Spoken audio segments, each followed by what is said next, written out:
Looking for a spacious, comfortable car for the city, or an extra car for those road trips with your boys, or you're planning for a small football team, or you already have that small football team? Well, today we're looking at this, the 2012 Honda Stepwagon.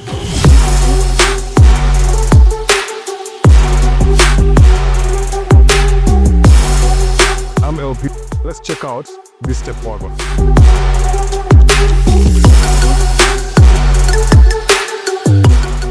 The Stepwagon competes with the likes of the Toyota Noah or the Voxy and the Nissan Serena. Exterior common issues start from the front with the lights. The lights get yellow in most of these cars. For the owner in this one, they clear blue film to help it, to protect it from all the UV rays. Another common issue, you get rust underneath the body, especially from parts of Japan that had snow and road salt. Third common issue is the automatic doors. In some cars, they stop working or functioning as they should, because either not being serviced regularly or there's dirt and gunk on the channels where the rails move back and forth. But like this one, still pretty good after all these years, and yeah, works back and forth pretty well. Compared to the newer 1.5-liter turbo engines, this one has a 2-liter NA, naturally aspirated engine, and that's where your latch is. You push it to the right hand side. No gas struts here, just stick of truth to hold up your bonnet. So this is the 2-liter engine, non-turbo, and this one is arguably even more reliable than the newer 1.5 turbos. Common issues here at the front are, one, the CVT issues, where you'll find when you stop and start go kind of traffic, the car jerks and moves back and forth very weirdly. Secondly, there's a solenoid that usually cuts out on this. When at the back of the engine you find some oil dripping, and that's where you know what the issue of that is. Other than that, you get things like on suspension. Being that it's a big car, things like your bushes and your links might go out pretty easily or pretty early. So just watch out for that, depending on the roads that you're driving on and the people that you're carrying on the car. Those links might just wear out a bit faster.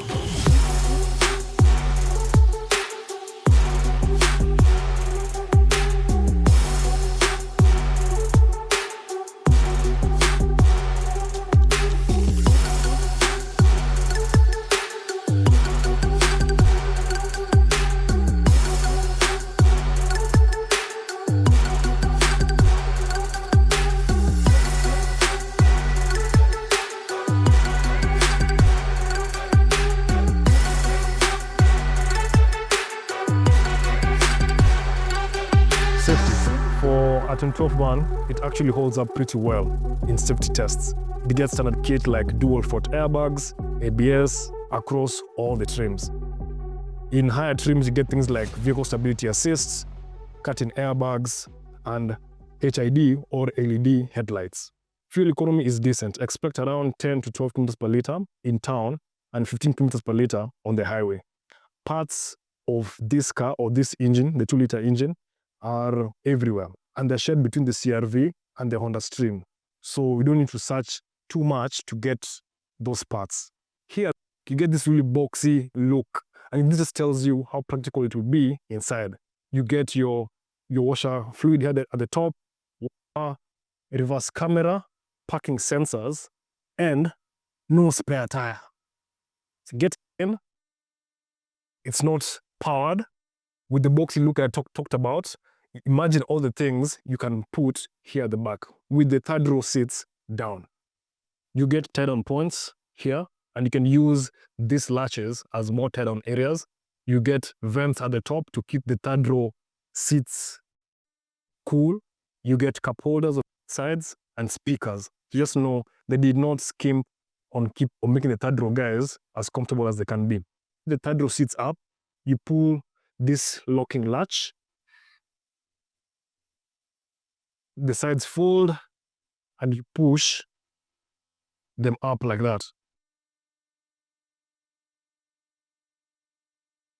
And these are not baby seats or anything. You can have adults in here comfortably for long journeys.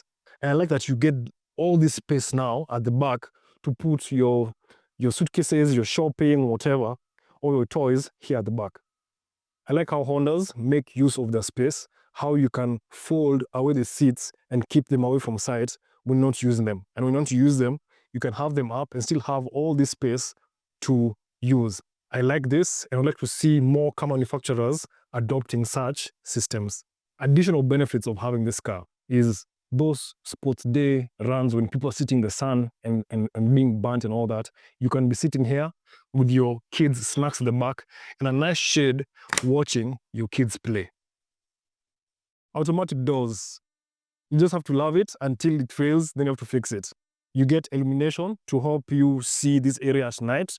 There's a sign not to step on the door latch itself. The seats are adjustable. You can recline them all the way to have them lie flat, but you have that step there. So you can't really have a comfortable sleep if you're sleeping on this seat at night. They move back and forth to give more space to the guys in the third row if you have tall people at the back. You get 2 anchor points on the outer seats. Getting in, being that the car is not so high, it's easy even for older people or children or even a dog to jump up and get into the back seat. And you have a grab handle to help as you get in.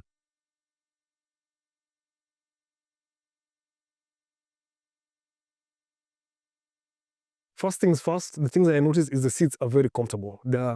It's a cloth material, but very nicely padded and very comfortable. You get a center armrest with 2 cup holders. And as I said, you can recline as much as you want to just be as comfortable as you want to be in this car. Sitting 3 guys here at the back would be a breeze because the seats go nearly full width. The center person, they get a narrow seat and the seat belt points it into your bum area. The foot area is flat and I get so much space to play with here in the back seats. For storage, I have door cards on my side to keep documents and small items, a place for a small bottle. I get 1 backseat pocket on the passenger side of the seats. You get 2 more cup holders here in the center console, and that's it for storage here at the back. Oh, plus a 3 kg hang point if you want to hang things like eggs or milk that's dancing around here at the back. For space, I can't stop talking about space. You get so much space. And the glass housing makes it even better, bringing all that light inside here because you have really big windows. There's no connectivity here at the back. The only thing you get here is an aircon that you can control by yourself, which is good because now the front guys don't manage your comfort here at the back. And that's it. Let's jump into the front seats. At the front is like sitting in a sofa in the house. You can have your armrests up or down if you're an introverted or a stingy driver.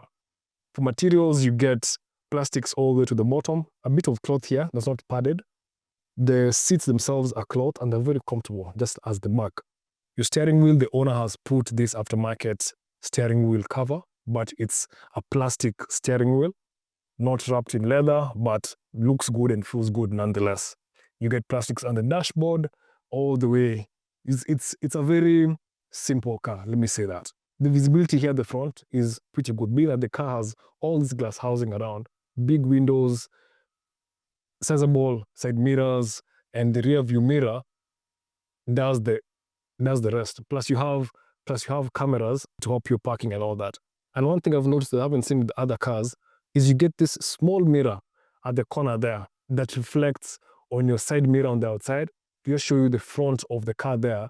For if you're maneuvering between small spaces, you can see that area of your car over there on the reflection, which is really good. I like that. You get really big visors. Again, I think they're catering for everyone. If you're short, if you're tall, that will definitely cover you. And it's on both sides where you get the vanity mirror on both sides. The major thing about MPVs is having the storage spaces. In this car, you have about 7 cup holders. Here, 2, 1 there, 2 on both outer doors, and 2 here at the center. More spaces that you get, or more storage areas, is you get a glove box, space here on your center console. You get this really long area to put things, receipts, whatever, coins. You have more storage space here, and yeah, they're all round. Another one on your right-hand side, it's packed with storage solutions. So it's good for people who have families, people who have small kids, or just how you do a lot of paperwork for your business and such stuff. For technology and connectivity, starting from the top, you have this aftermarket screen that's been made in a way that it fits so well, even in the side vents and all that. And this one has your connectivity stuff. It even has Chrome, apparently, and YouTube.